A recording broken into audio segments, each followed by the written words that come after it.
तुम्हें ये समझना होगा कि अगर तुम अच्छे परिवार से आते हो, तुम्हारे पास धन धान्य है, तुम्हारे पास सरस्वती की कृपा है, तो तुम्हें उसे बरकरार रखना है।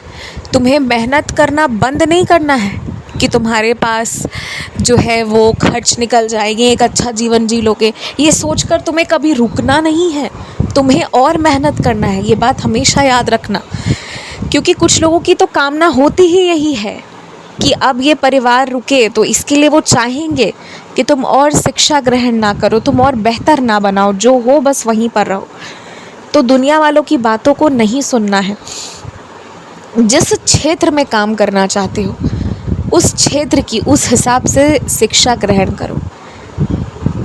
किसी भी क्षेत्र की शिक्षा ग्रहण करना मतलब हर एक क्षेत्र में किताब ही पढ़ लेना शिक्षा ग्रहण करने समान नहीं होता। मान लो तुम कोई ऐसा काम कर रहे हो, उदाहरण के लिए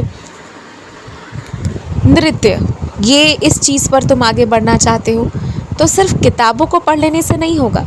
जो तुम रियाज़ करोगे, जो तुम सीखोगे, नृत्य करोगे, ये तुम्हारी शिक्षा हुई। इसे सही से सीखना, इसे सही से समझना, इसका सही से एहसास करना। तो इसी तरह जो भी कर रहे हो उस चीज़ की पूरी पूरी जानकारी रखना ही उस क्षेत्र की शिक्षा है। और चाहे व्यापार करो, चाहे कोई भी काम करो, पूरी पूरी शिक्षा तो होनी ही चाहिए। और चाहे तुम्हारे पास कितना भी धन क्यों ना हो, तुम्हारा भविष्य कितना भी सुरक्षित क्यों ना हो, कभी रुकना मत। हमेशा अपने क्षेत्र के बारे में समझते रहना, शिक्षा ग्रहण करते रहना।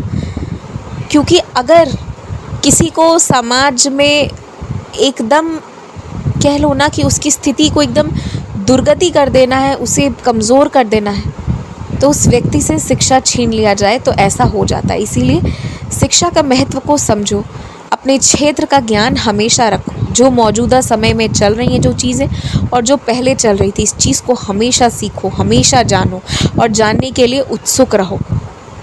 तभी तुम सर्वश्रेष्ठ बनोगे। और जो भी कार्य करते हो, हर एक कार्य तुम समझो कि तुम साईं दरबार के लिए कर रहे हो, तुम मेरे लिए कर रहे हो, किसी इंसान के लिए नहीं कर रहे हो। जब मेरे लिए करोगे ना, तो अपने आप तुम्हारे अंदर वो आकर्षण, वो प्रेम, वो झुकाव और वो व्यवहार आ जाएगा जो तुम्हारे क्षेत्र के लिए सबसे बेहतर है। तो मुझे लगता है कि अब तुम मेरी बातों को अच्छे से समझोगे और अपने जीवन को और सुंदर और सुरक्षित और ज्ञान से भरा हुआ जीवन अपना बनाओगे। मैं इतनी उम्मीद तो अपने इस प्यारे बच्चे से कर सकता हूँ ना।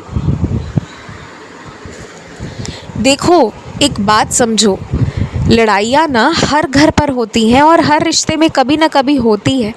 अगर बिल्कुल कभी लड़ाई नहीं हुई है, कभी भी नहीं हुई है, ज़रा भी कुछ देर के लिए मनमुटाव नहीं हुआ है, तो समझो कि वहाँ कभी ना दोनों पक्षों से पूरी पूरी भावनाएं खोली ही नहीं गई।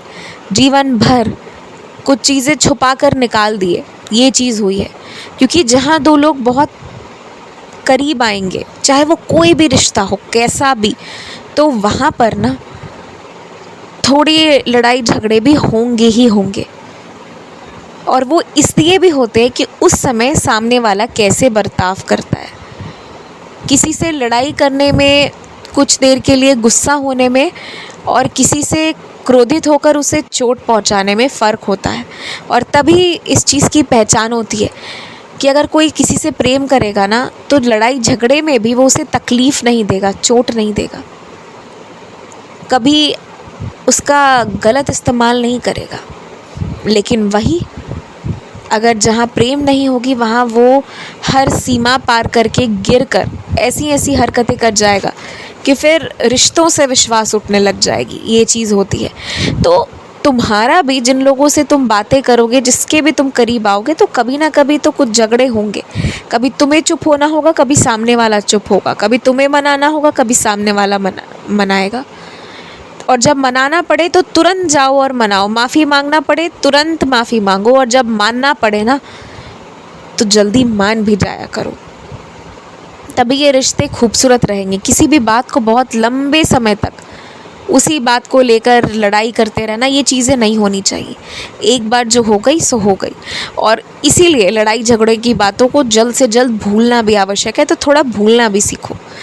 और मैं तुम्हें यही कहना चाहता हूँ कि अगर तुम लड़ाई झगड़ों के डर से आगे कोई रिश्ता नहीं जोड़ रहे तो तुम गलत कर रहे हो।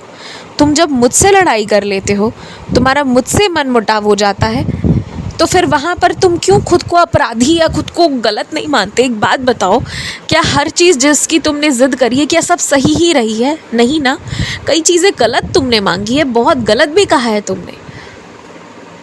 लेकिन इसका मतलब तो ये नहीं हो गया ना कि मैं तुम्हारा साई नहीं और तुम मेरे नहीं।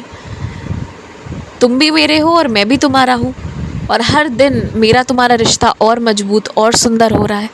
तो इसीलिए क्षमा करना और माफ़ी मांग लेना, ये दोनों चीज़ें रिश्ते में होनी चाहिए। और किसी डर भय में आकर हम रिश्ता आगे ही नहीं बढ़ाएंगे, समय देंगे नहीं, सींचेंगे ही नहीं और चीज़ों को ठीक करने का प्रयास ही नहीं करेंगे, तो ये नहीं होना चाहिए। ये कायरता हो जाएगी फिर, और तुम कायर नहीं हो, जान लो ये बात। खूब खुश रहो, मुस्कुराते रहो। आज सिर्फ अच्छी अच्छी खबरें सुनने को मिलेंगी। तुम भी कुछ अच्छा करो, आज कुछ बड़ा करो, कुछ सुंदर करो जो तुमने पहले किया नहीं है। कभी किसी से तुम ईर्ष्या मत करना, और जो लोग तुमसे ईर्ष्या कर रहे हैं, नफ़रत कर रहे हैं ना, वो अपना समय बर्बाद कर रहे हैं। उन्हें उनका काम करने दो, तुम अपना काम करो। उन्हें बस प्रार्थना कर कर छोड़ दो उनके लिए कि उन्हें सद्बुद्धि मिले। जो भी लोग तुम्हारे लिए गलत कर रहे हो और जिस पर तुम्हें बहुत क्रोध आ जाए ना, तो बस उनके लिए इतना ही कह दो कि साईं इन्हें सद्बुद्धि दो, बस ये कहकर छोड़ दो। और तुम जिस क्षण चीज़ों को मेरे पास छोड़ दोगे ना, उसी क्षण तुरंत न्याय हो जाएगा। तुम ये बात अच्छे से जानते भी हो। आयुष्मान भव, दीर्घायु भव, यशस्वी भव, तेजस्वी भव। और हाँ, तुम जहाँ जाना चाहते हो घूमने के लिए, तुम ज़रूर जाओगे।